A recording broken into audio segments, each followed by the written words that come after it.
திமுகவின் பவள விழா பொதுக்கூட்டத்திற்கான ஏற்பாடுகள் காஞ்சிபுரத்தில் களை கட்டியுள்ளன.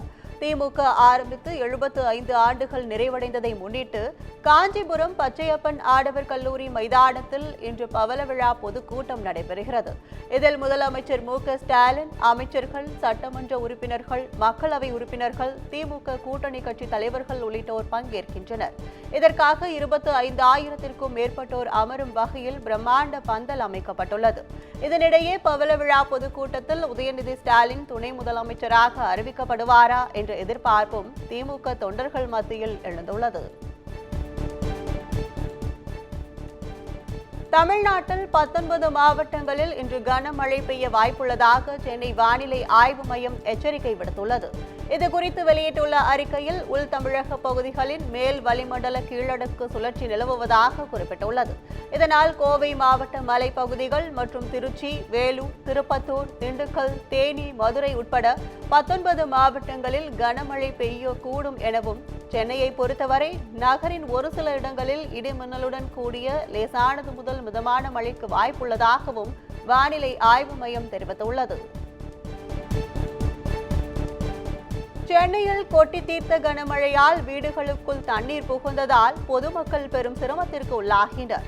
பூந்தமல்லி, போரூர், குமணன்சாவடி, நசரத்பேட்டை, காட்டுப்பாக்கம், மாங்காடு, செம்பரம்பாக்கம், திருமழிசை, அதன் சுற்றுவட்டார பகுதிகளில் நேற்று கனமழை பெய்தது. இந்நிலையில் போரூர் ராஜகோபால் நகர் பகுதியில் உள்ள 15க்கும் மேற்பட்ட வீடுகளுக்குள் மழைநீர் புகுந்ததால் மக்களின் இயல்பு வாழ்க்கை கடுமையாக பாதிக்கப்பட்டது. இதையடுத்து குடியிருப்பு வாசிகள் தங்கள் வீடுகளுக்குள் புகுந்த மழை நீரை வாளி மூலம் இறைத்து வெளியேற்றும் முயற்சியில் ஈடுபட்டனர். மேலும் சாலை முழுவதும் தண்ணீர் தேங்கி நின்றதால் மக்கள் வெளியே வர முடியாமல் வீட்டிற்குள்ளேயே முடங்கினர்.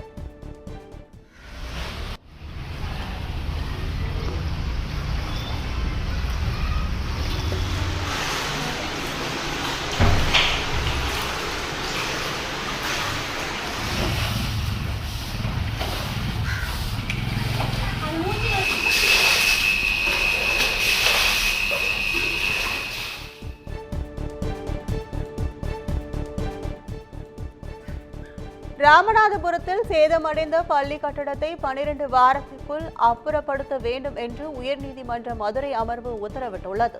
தொண்டியில் உள்ள தொடக்கப்பள்ளி கட்டடம் சேதமடைந்து எப்போது வேண்டுமானாலும் இடிந்து விழும் நிலையில் உள்ளது. இந்நிலையில் அக்கட்டடத்தை அகற்ற கோரி தொண்டியைச் சேர்ந்த வழக்கறிஞர் கலந்தர் ஆஷிக் என்பவர் உயர்நீதிமன்ற மதுரை அமர்வில் மனு தாக்கல் செய்தார்.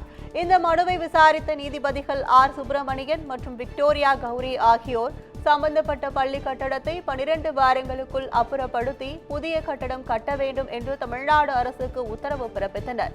தவறும் பட்சத்தில் நாள் ஒன்றுக்கு 1000 ரூபாய் அபராதம் விதிக்கப்படும் என்றும் எச்சரித்துள்ளனர். மதுரை தமுக்கம் மைதானத்தில் 2024ஆம் ஆண்டிற்கான தமிழ்நாடு ஸ்டார்ட் அப் திருவிழா இன்று தொடங்குகிறது.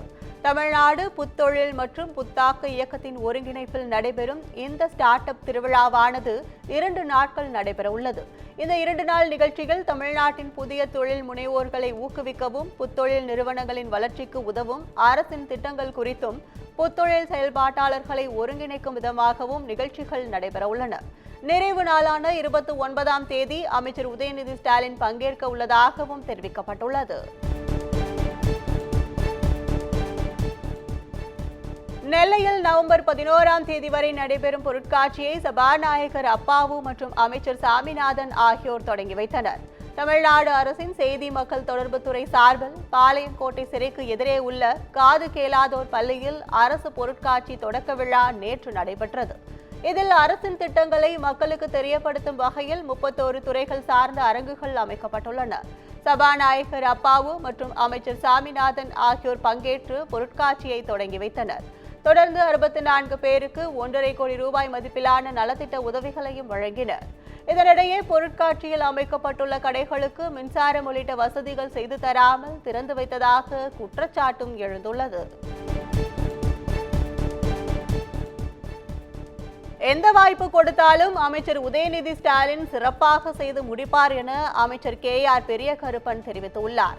சிவகங்கை மன்னர் துரைசிங்கம் அரசு கலை கல்லூரியில் மாவட்ட அளவிலான முதலமைச்சர் கோப்பை விளையாட்டுப் போட்டியில் வெற்றி பெற்றவர்களுக்கு பரிசு வழங்கும் விழா நடைபெற்றது.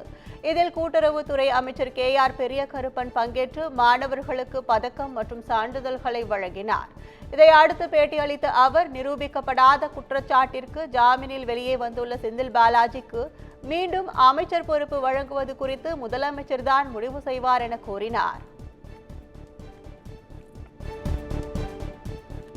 தென்காசி மாவட்டம் செங்கோட்டை பேருந்து நிலையத்தில் பள்ளி மாணவிகளிடையே தகராறு ஏற்பட்டதால் பரபரப்பு நிலவியது. செங்கோட்டையில் உள்ள அரசு பெண்கள் மேல்நிலைப் பள்ளியில் சுற்றுப்புற கிராமங்களைச் சேர்ந்த ஏராளமான மாணவிகள் கல்வி பயின்று வருகின்றனர். இந்நிலையில் வழக்கம் போல் பள்ளி முடிந்து வீடு திரும்பிய மாணவிகள் பேருந்தில் முண்டி அடித்துக் கொண்டு ஏறினர். அப்போது மாணவிகளுக்குள் தகராறு ஏற்பட்டு ஒருவரை ஒருவர் தாக்கிக் கொண்டனர். போதிய பேருந்துகள் இல்லாததே இதுபோன்ற சம்பவத்திற்கு காரணம் என குற்றம் சாட்டியுள்ள பொதுமக்கள் பள்ளி முடியும் நேரத்தில் கூடுதல் பேருந்துகளை இயக்க வேண்டும் என கோரிக்கை விடுத்துள்ளனர்.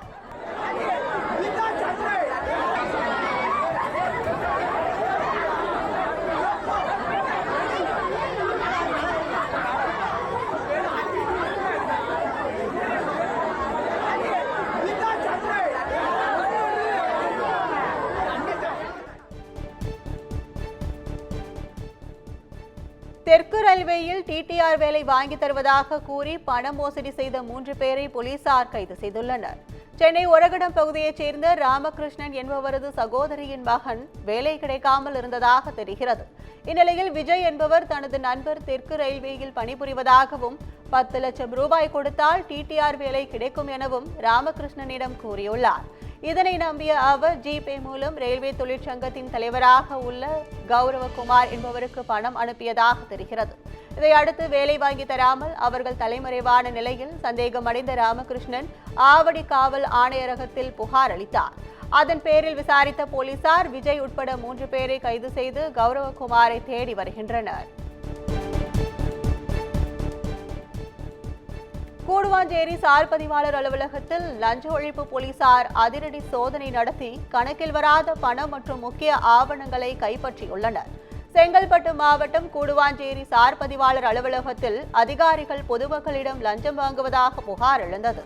அதன் அடிப்படையில் லஞ்ச ஒழிப்புத்துறை DSP சரவணன் தலைமையில் 10 பேர் கொண்ட போலீசார் 2 மணி நேரத்திற்கும் மேலாக சோதனை செய்தனர்.